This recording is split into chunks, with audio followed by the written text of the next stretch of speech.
I feel unhappy. Last week, rock and metal fans lost the legend, Ozzy Osbourne. Just 2 weeks prior to this, he played his last ever show. So I've invited my friend Jam on, who was at that gig, to talk about what it was like to be at Ozzy Osbourne's last ever concert. Yeah, you were at the. I was mentioning, how qualified you are on this. I mean, you went to see him. Only, what was his last gig? What was that? Was that 2 weeks ago? 3 weeks ago? How long It ago was was that? about 2.5. Well, it's probably about three now, but yeah, it was about 2.5 weeks ago when he died. So yeah, very, very So, sad. so to be at the gig in Villa Park only a couple of weeks ago, and then hearing the news yourself, I mean, must have been a big shock for you, considering you saw him live on stage only a fortnight ago.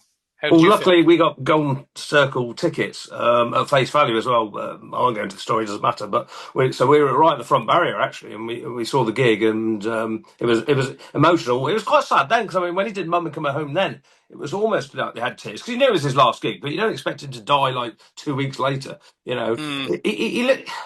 Hard to say. He looked. It was obviously a sad occasion, but he looked full of life. If you know what I mean, he didn't look like he was on his way out. He kept trying to stand up. You might see in some of the videos, he's like he's trying to stand up, and obviously he can't. But yeah, it was complete enough to shock. he was on the chair the whole time, was he, Yeah, during he the was gig? on the old chair. They brought it up through the floor, brought him up, and then sort of he came. Yeah, and that was it. So. Well, obviously, mobility-wise, he wasn't in great shape. But how was the voice being there? Yeah, being there. I mean, I thought. Apparently, it's been debunked, but I thought for a start, I thought it sounded like he wore some backing tracks. But apparently, from the isolated vocals, he was doing it live. I thought some of it sounded too good for me because I thought it was going to be not very good. But obviously, seeing some of the videos back, it perhaps isn't great. But I mean, it was probably better than we thought. And then certainly he was doing it live.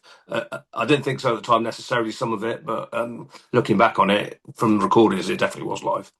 You don't think there was any bells and whistles or chewing gum and sticky tape there, keeping it together a little bit? He was Then, doing it live. go on, there might be. I don't want to diss the great man. Yeah, If he needed a bit of help, they needed a bit of help, didn't he? So let's just say that. yeah.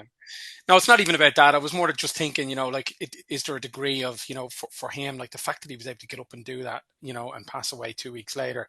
Do you think there's a degree? And I've heard this before. I've been at weddings where parents have been there for the wedding and they've died the next week, kind of thing. Like Mm. there's a degree of holding on for a big event or whatever.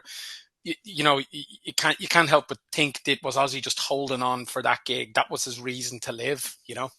Well, I had similar thoughts, and I talked to my brother about it, and then since then, a lot of people have come out and said the same thing. I mean, that sounds.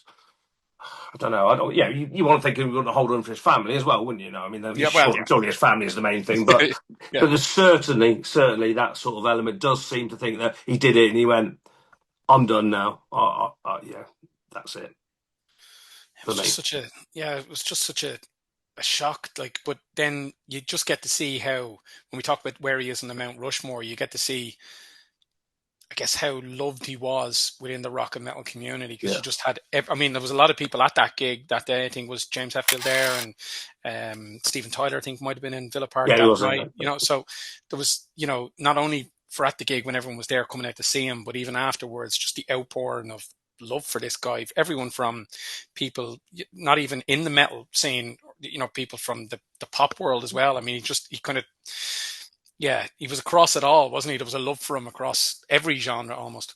Exactly. I mean, even Oasis, I think, have done something, haven't they? And I think Lady Gaga did something. Yeah, I mean, she likes her rock music and stuff. But yeah, Yeah. it's crazy. And even Coldplay, in fact, I think Chris Martin did something the other day. Yeah. Sean Ozzy. So Yeah. So you do have that kind of span of like he's almost, yeah, he's across the board, isn't he? Intergenerational and kind of across, like there's no barrier to everyone knows. I mean, me and you and Lee and Mark and all the gang, we talk about kind of, we get on and do our top 10 lists and we go on Lee's channel and we talk about this and like anyone outside of us isn't going to know who they are, whereas Ozzy yeah. kind of spanned right outside the metal genre. Like everyone knew he was, right?